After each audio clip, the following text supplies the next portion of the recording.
just what was the message out there in the outfield? We'll see what we got. You know, to this point, it's been nothing but glad handing and hype and everything else. And some of it's earned, some of it's not. All of it's been positive, and there's a lot of negatives in this game, and there's a lot of negatives in competing. And so we'll see what we got between now and a quick turnaround.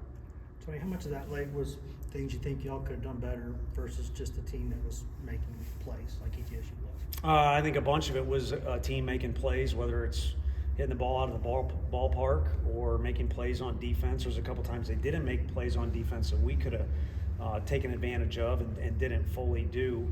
But I think a lot of it is credit to them, and a lot of it is poor decisions by me, and it coming back to bite us a little bit. And then also some guys getting exposed from having a little bit of fear. What did Hunter do well in those two at-bats in the 7th and the 8th? I think just taking what he was going to get, you know. I mean, that's easy to say when he hits it where the shift is, and then I believe with 2 strikes, but whatever, you know, just kind of almost a pepperish swing and putting the ball in play and getting a couple RBIs out of it.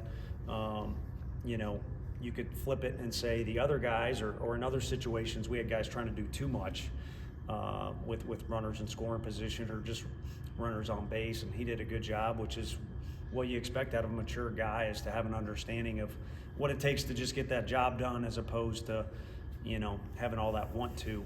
I guess how important was Braden's outing, and what did you see from Binky in his return? Well, I think Andrew was himself, which is what we expected, and he did a great job for us, and he could have went on longer, and, you know, quick turnaround. We expect him to make an impact and throw some vital pitches, maybe vital innings down in Tuscaloosa. And then, you know, Krenzel earned himself the right to do that as well.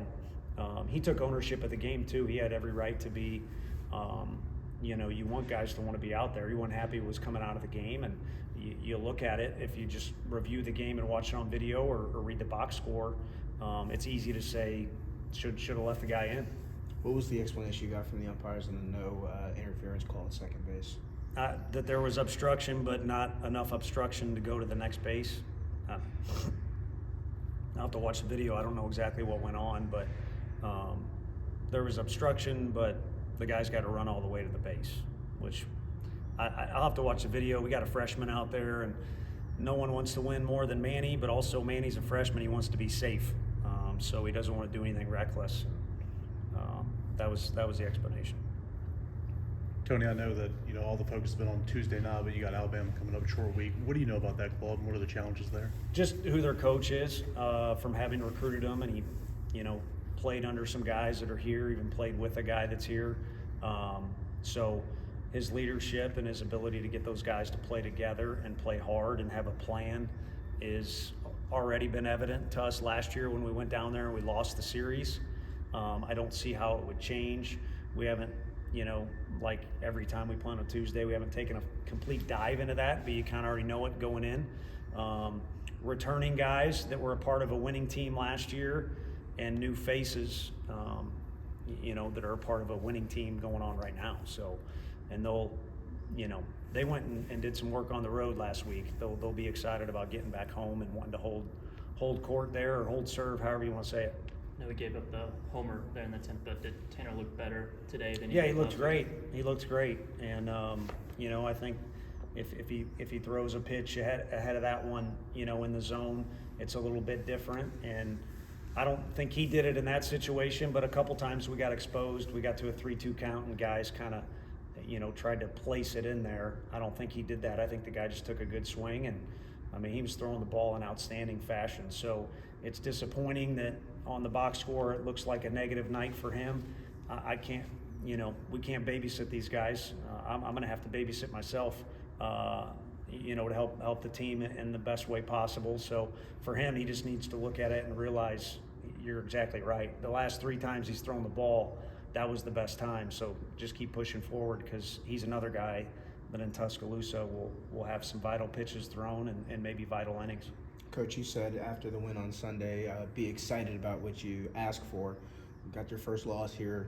What's the message to the team? What are you hoping they take the most out of this loss? Well, I hope it allows us to get back to the work, because if I'm seeing stuff, then they're seeing that times 10 of, you know, this, that, how great you are, and The league is great, but I don't want to speak for anybody. No one's great yet. It's too early in the year. You're still figuring out what you got, what you don't have, and you'd like to think the ball that fans see or you guys watch in February and March isn't going to be as good as what you'll see in May, because teams will continue to progress and repetitions are so valuable for these young kids. And from our standpoint too, we're still trying to figure out who's going to do what, and who's going to be consistent, and who has a lack of fear on game day and things like that. So I think just to get back to the work, and there'll be a few less distractions now that the talk of being the greatest and all that stuff is over with. Tony, do you still see the same pitching plan this weekend, even though it's a day in advance? Yeah, so Liam will start the series for us, and Marcus will throw game 2, and then we'll kind of regroup after that second game and see where we're at. Tony, in your sort of career or experience as a competitor and in this game, are there some lessons that you can really only learn in a loss? I mean, I know people don't like to think like that, but is that true in some cases? Yeah, I mean, people get comfortable, and we're in a good spot to be having this conversation, because I think a team in the past, it was hard not to think you're invincible, and nobody's invincible for sure.